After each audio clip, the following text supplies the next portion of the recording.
지난주 수요일에 우리가 상고했던 본문 말씀 마지막에는 우리가 장차 그리스도와 더불어 영광을 받으려면 그리스도와 함께 고난을 받아야 한다라는 그런 내용으로 끝이 났습니다.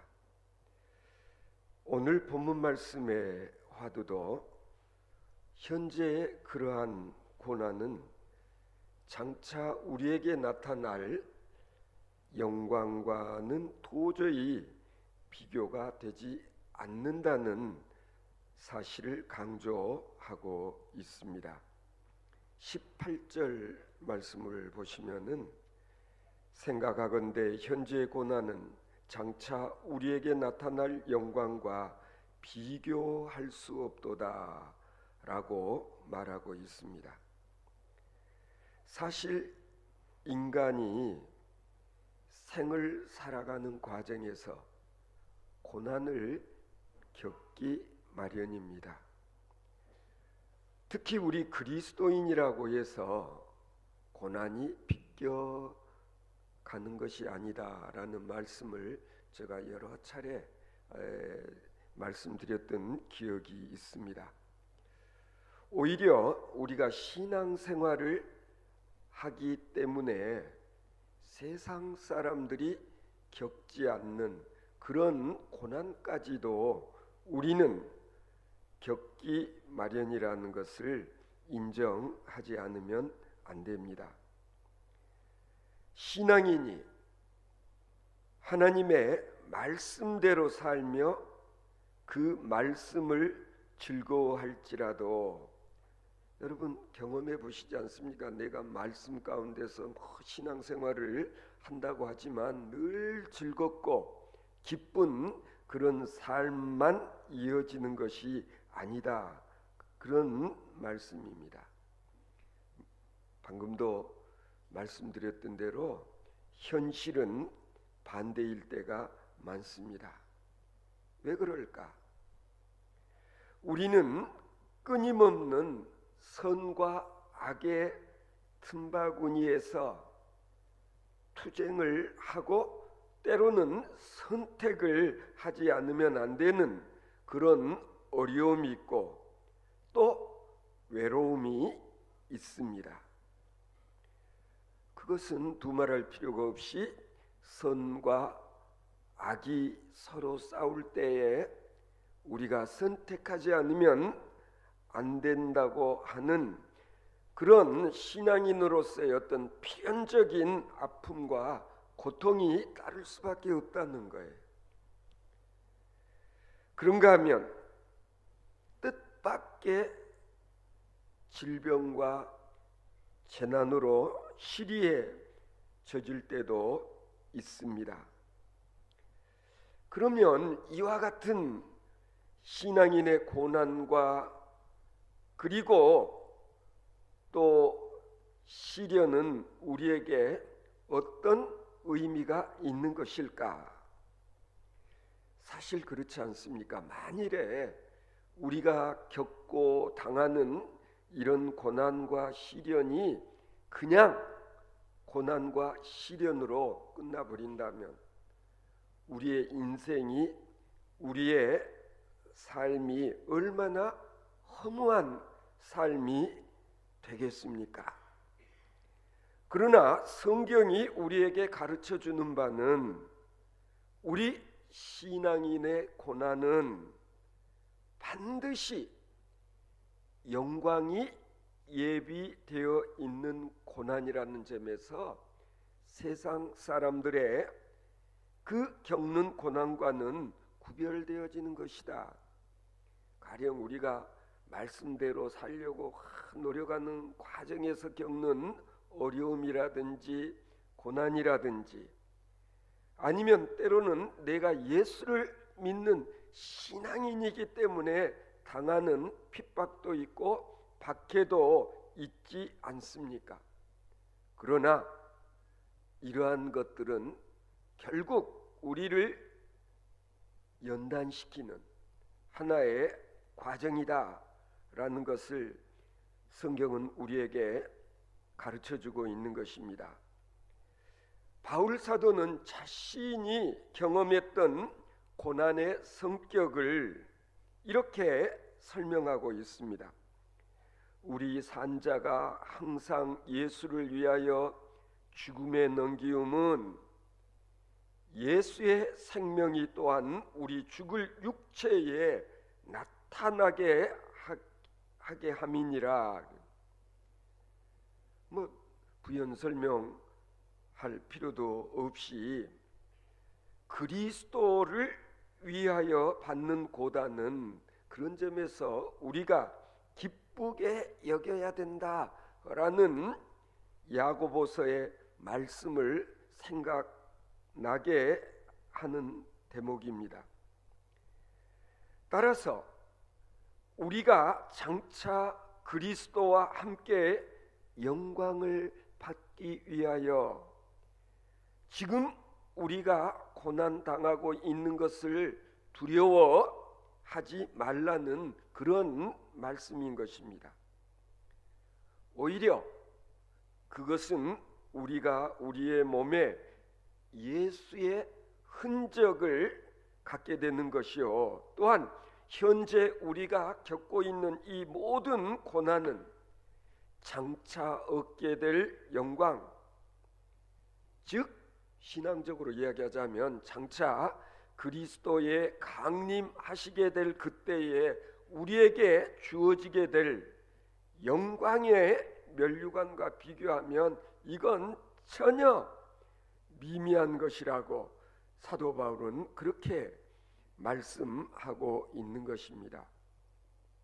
저희들 같은 경우는 우리 아버님 경우는 이 땅 위에서의 어떤 지위라든지 아니면 명예 같은 것에는 정말 관심이 없으셨습니다. 항상 죽어 하나님 나라에 가서 하나님 앞에 섰을 때에 하나님께서 그때 주실 의의 면류관, 그것과 이 세상의 것들을 비교하면 정말 바울 사도의 표현 그대로 이건 분토에 지나지 않는다. 우리 부모님들 세대에는 이런 신앙, 이런 믿음 가지고 신앙생활 하셨다는 것 아마 여러분들도 경험해 보셨을 것입니다.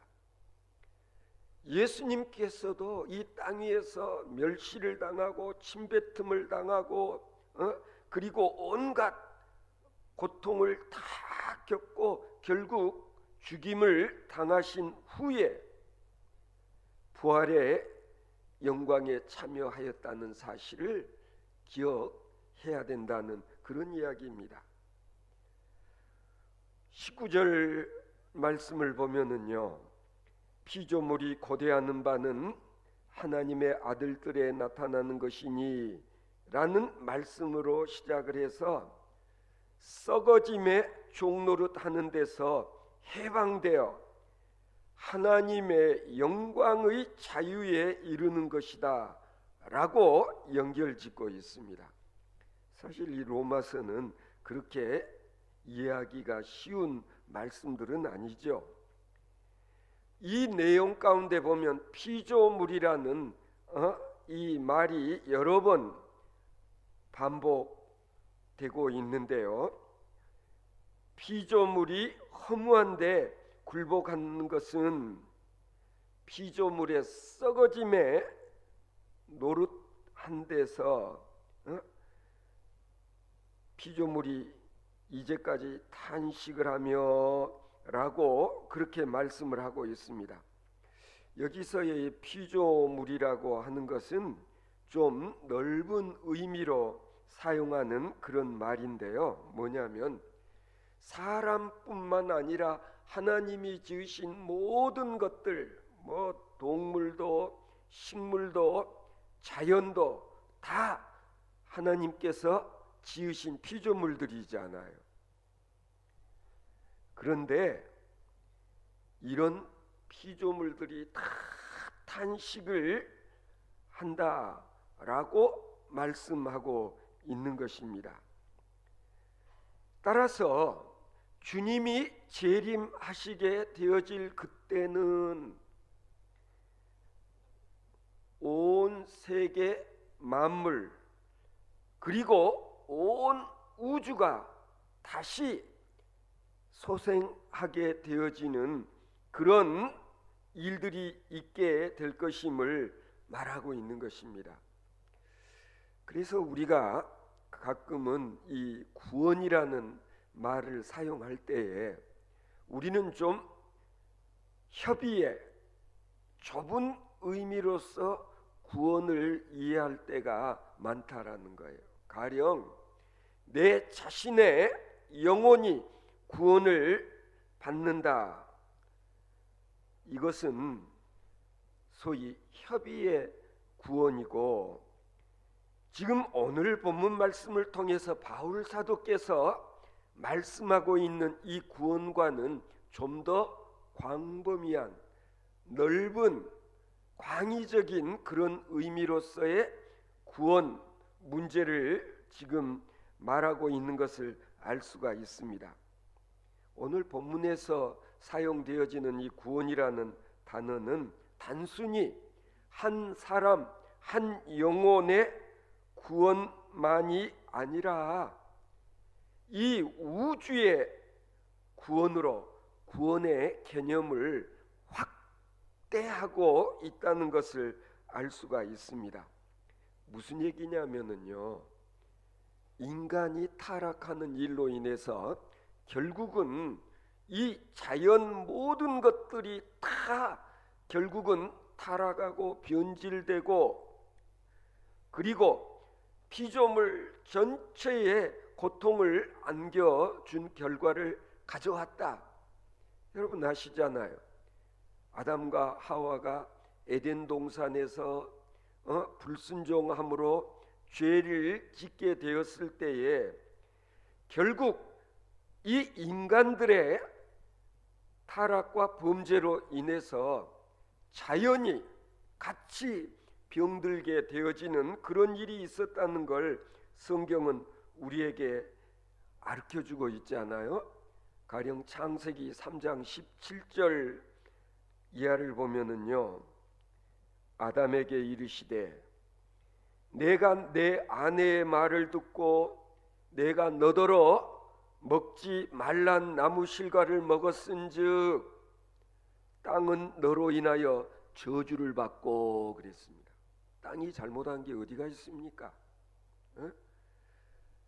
하와의 꼬임에 아담이 넘어가고 결국은 아담이 먹어서는 안 된다는 그 열매를 먹는 일로 인하여서 결국은 땅이 저주를 받았다라는 거예요. 우리가 창세기를 읽어보면은요, 하나님께서 이 세상 만물을 창조하실 때에 모든 게 다 하나님 보시기에 좋았더라. 완벽한 평화로운 그런 세상을 만들지 않았습니까?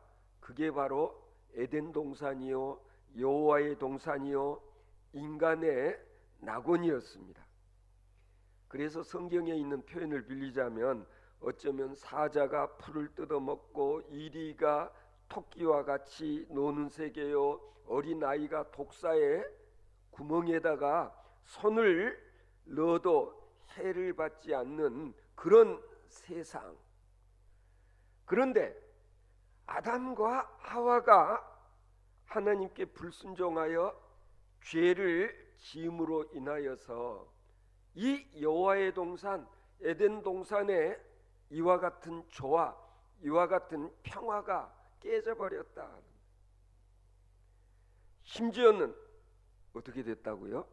땅이 저주를 받아서 더 이상 곡식을 내지 않고, 그리고 엉겅퀴와 잡초가 무성해서 사람이 땀 흘리는 수고를, 노동을 하지 않고서는 먹고 살 수 없게 되어지고 말았다.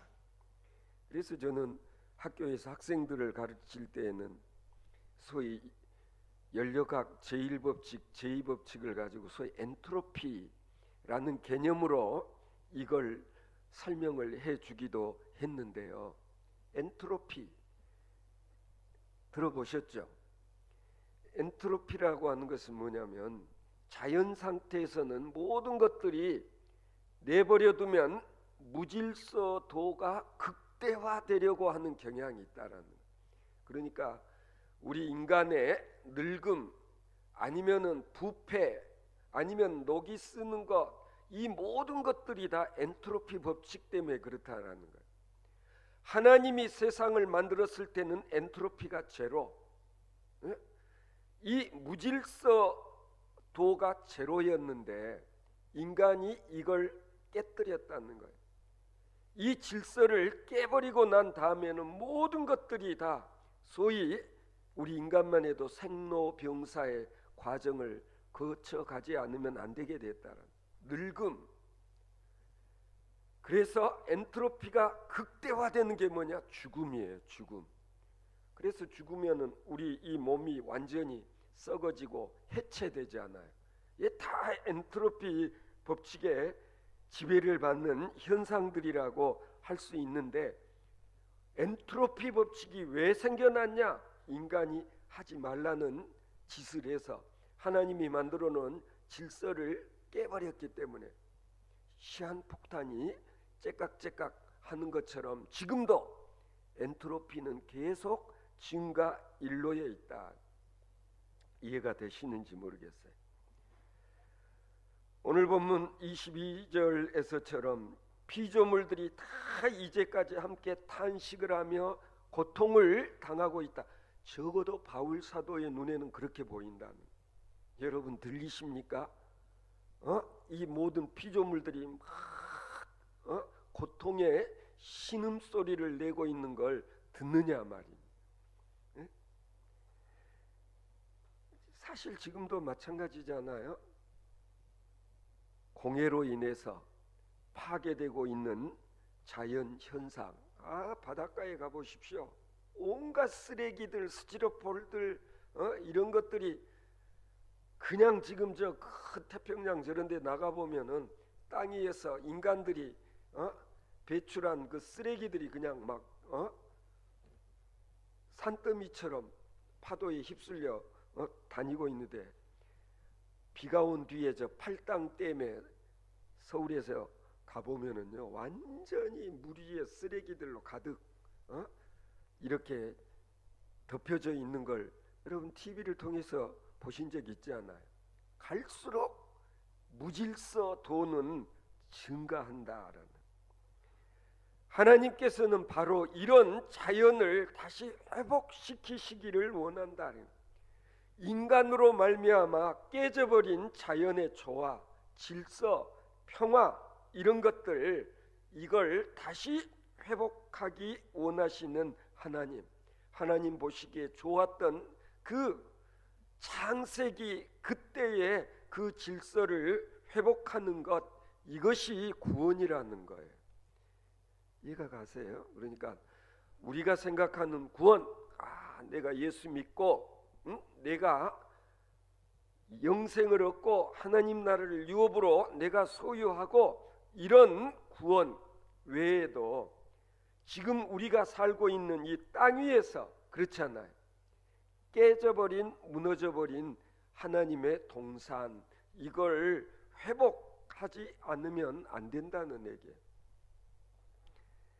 그러므로 그리스도의 구원은 인간만이 아니라 인간의 범죄로 인해서 고통을 받고 있는 모든 피조 세계를 다시 아름답고 질서 있게 해서 하나님의 영광을 드러내도록 하고자 하는 것이, 이게 하늘 아버지의 바라시는 바다라는, 바로 이와 같은 구원 사역을 행하시기 위하여 하나님의 아들 예수님은 이 세상에 오셨다.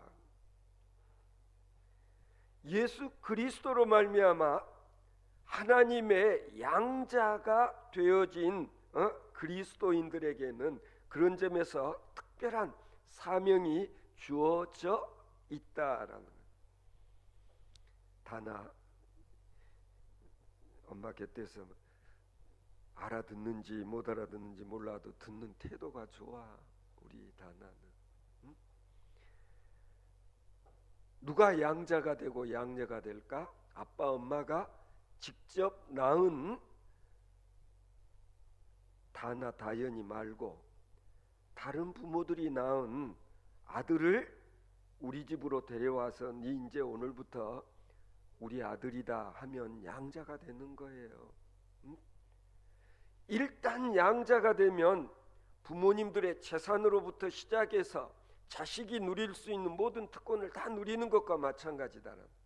우리가 하나님의 아들이 되고 딸이 될 수 있었던 것은 예수 그리스도로 말미암아 예수님 때문에 우리는 하나님의 자녀가 되어지는 양자가 되어지는 그런 놀라운 특권을 누리게 된 것이죠. 그래서 우리가 하나님의 자녀로서의 지위가 회복되어지고 그리고 하나님의 자녀들로서의 삶을 살면서 하나님과의 관계가 바른 관계, 좋은 관계, 부자지간의 관계로 회복이 되어지면 이것으로 끝나는 게 아니라 인간과 하나님의 이 바른 관계로 인해서 인간으로 인해서 허물어져 버렸던 하나님의 동산의 질서도 회복되기 시작한다. 그래서 자연을 다시 회복시키려고 하는 그런 노력들, 그걸 우리가 해 나가지 않으면 안 된다는 거예요. 할 수만 있다면. 그래서 뭐 자연보호 뭐 이런저런 얘기들을 많이 하는 실상은 이 하나님의 사람들이 하나님의 동산을 다시 회복시키고 그리고 다시 잘 관리해 나가는 그런 일들을 하나님께서 우리에게 맡기셨다는 일종의 청지기직을 우리는 위탁받았다라는 사실을 늘 기억하지 않으면 안 되는 거예요. 이 자연 만물들이 신음하고 그리고 고통당하는 그 상태를 내버려 두어서는 안 된다. 왜? 하나님의 본성, 하나님의 속성은 거룩하시고 그리고 온전하신, 주님께서 그렇게 내가 온전한 것처럼 너희도 온전하라, 내가 거룩한 것처럼 너희도 거룩한 자가 되어야 한다. 그런 말씀의 의미가 바로 여기에 있는 거예요. 사도 바울은 피조물도 썩어짐의 종로로 단 데서 해방되어 하나님의 자녀들의 영광의 자유에 이르는 것, 이런 말들이 어렵지 않아요. 이 말들의 의미가 뭐냐? 바로 이런 걸 얘기한다. 바울 사도는 바로 이런 우주의 구원을 지금 말하고 있는 것이다. 사실은 저 인공위성들을 많이 쏘아 올리고 그래서 저 지금 떠 있는 뭐 우주 정거장부터 이 인공위성들이 위에 올라가 보면 쓰레기처럼 거기도 지금 어지럽혀져 가고 있다라는, 대기권 밖에 무중력 상태에 있는 인간들은 그것까지 지금 이 어지럽혀 놓고 있다라는 걸 생각하면 심각한 것이죠. 그래서 예수 그리스도는 온 인류의 구원자로서 그 다음에 하나님 나라의 도래를 선포하는 메신저로 이 세상에 오셨다.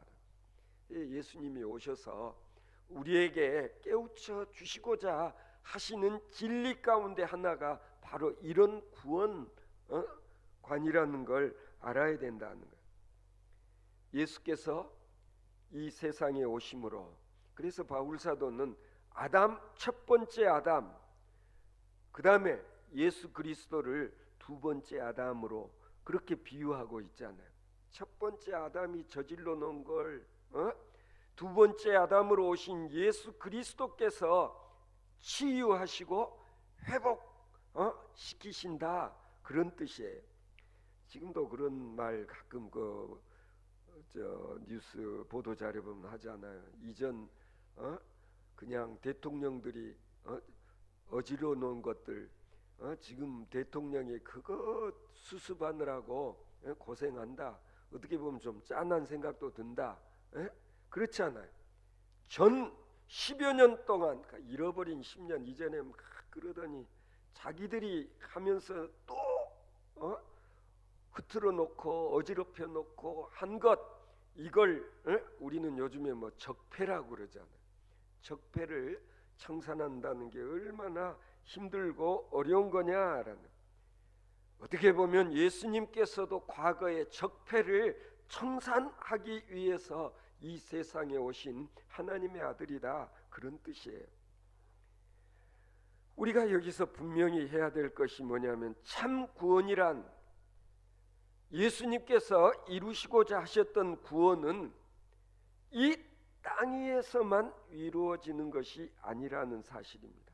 오늘 바울 사도의 말씀을 우리가 잘 새겨보면 예수님께서 분명히 말씀하시기를 뭐라고 그러셨는가? 내 나라는 땅 위에 있지 않다. 물론 우리가 이 세상에 사는 동안도 우리가 축복을 받고 복을 누리며 살아야 돼요. 얼마 전에도 친구와 그런 얘기를 했는데, 가령 예를 들어서 아무리 복을 퍼 주어주면 뭐하냐, 그 복을 누릴 줄을 모른다면 소용이 없잖아요. 그렇지 않습니까? 나는 가진 것이 적기 때문에, 이유는 핑계는 많아요. 그러나 내 비록 가난하고 가진 게 많지 않다 할지라도 내 수준에서, 가령 예를 들어서 즐길 줄 알고 누릴 줄 알고, 그렇잖아요. 내가 가진 건 적어도 나누는 기쁨, 아무리 많이 퍼부어 줘도 많이 가지고 있으면서도 쓸 줄 모르는 사람도 의외로 많아요. 그래서 뭐라고 그래요? 졸부라는 말도 쓰지 않아요. 졸부. 부자이면서도 졸부 소리 듣고 살아서 되겠습니까? 바로 오늘 주신 말씀을 보면은 그래요. 예수 그리스도로 말미암아 우리가 누릴 수 있는 자유, 아니면 누릴 수 있는 복, 이게 많은 거예요. 며칠 전에도 산상수훈 마태복음 5장에 있는 팔복을 얘기도 하고 그랬습니다만, 그래서 바울 사도는 지금 이야기하고자 하는 게 뭐냐면, 하나님 나라의 완성을 바라다 보면서 우리가 어떤 자세와 태도를 가지고 살아야 되느냐. 그래서 그리스도인이라고, 하나님 믿는다고 필요 이상으로 막 금욕주의자들처럼 사는 것이 한때는 거룩하고 경건한 것처럼 막 그걸 이렇게 칭송하는 그런 경우도 있지 않아요. 무소유, 불교에서도 그런 얘기 하잖아요. 스님들 가운데서 법정 스님과 같은 분이 이야기했던 무소유, 좋은 거죠. 그러나 문제는 우리들은 삶 속에서 아주 소소한 즐거움, 소소한 기쁨, 소소한 행복, 이걸 누릴 줄 아는 그 지혜가 있어야 된다는. 예수 믿는 사람들은 재미없고 멋대가리 없고 그렇지 않아요. 예수 믿는 사람들도 멋있는 삶을 나름대로의 취미 생활도 하면서, 그리고 세상을 정리정돈 가꾸고 그렇지 않아요. 그래 더불어 살아가는 그런 지혜, 이게 있어야 된다라는. 그래서 성경은 우리들에게 가르쳐주는 게 미래지향적인 신앙. 그래서 시한부 종말론자들 중에 일부는 그러잖아요. 이제 곧 말세 종말이 온다. 그러면 어떻게 해야 되냐? 우리 저 사막에 가서, 아니면 광야에 나가서 그날 그 시간을 기다려야 된다. 그렇게 해서 소위 말해서 사이비 이단 교주들이 많은 사람들, 미국에서도 그런 일들이 있지 않았었습니까? 특정한 곳으로 그냥 때를 이끌어 가가지고 뒤에는 거기서 다 이렇게 죽게 만드는 그런 끔찍한 일들도 있지 않았습니까? 시한부 종말론, 곧 세상 끝인데, 그런 점에서 스피노자의 말은 의미심장하지 않아요. 내일 이 지구에 뭐가 온다 할지라도 다연히, 내일 이 세상에 뭐가 온다 할지라도, 안 들어봤어? 내일 이 세상에 종말이 온다 할지라도 나는 오늘 무엇을 해야 된다고? 나는 사과나무 한 그루를 심겠다. 이게 뭐냐? 미래지향적인 그런 삶을 멋지게 표현한 거잖아. 사과나무 내가 오늘 심어서 내가 따먹는다기보다는 내 후손들을 위해서, 내 자식들을 위해서, 언젠가 내 아들, 딸, 손주들이 따먹고 살도록 나는 오늘 나무를 심는다. 이게 뭐예요? 내일 종말이 와도 나는 평소와 다름없이 이런 삶을 산다. 이런 자세가 진짜 성경이 우리에게 가르쳐주고 있는 진리라는 걸 알아야 되는 거예요. 그래서 오늘 본문 맨 처음으로 다시 돌아가서 보면, 현재의 고난은 장차 우리에게 나타날 영광과 촉히 비교할 수 없도다. 우리는 미래에 있게 되어질 그 영광, 우리에게 다가오고 있는 하나님의 나라를 생각하면서 오늘 다소 힘들고 어렵고 이런저런 고난, 그러나 장차 내가 누리게 될 그것과 지금 이것 비교하면 이건 비교조차 되는 것이 아니다. 따라서 오늘 나는 어떻게 해야 된다? 참고 기다릴 줄 알아야 된다라는. 성도 여러분, 우리가 비록 눈물로 씨를 뿌렸다 할지라도 하나님께서는 우리로 하여금 기쁨의 단을 거두게 하시는 줄로 믿으시기 바랍니다. 진짜 심는 대로 거두는 거예요. 내일의 영광을 위해서 오늘의 고난을 조금도 예를 들어서 힘들어하지 아니하고 불평하지 아니하고 견디어 낼 수 있는 그런 성숙한 그리스도인. 조금 힘들다고 막 짜증내고 불평하고 타다는 그런 게 아니라, 우리는 장차 우리에게 주어질 영광의 순간을 생각하면서 오늘 땅 위에서 나름대로 힘들고 어려운 시험과 시련, 고난을 참고 인내하는, 이겨낼 수 있는 그런 하나님의 사람들로서 좀 멋있는, 그리고 보람있고 의미있는 삶을 살아갈 수 있는 저와 여러분들 되어질 수 있기를 바랍니다.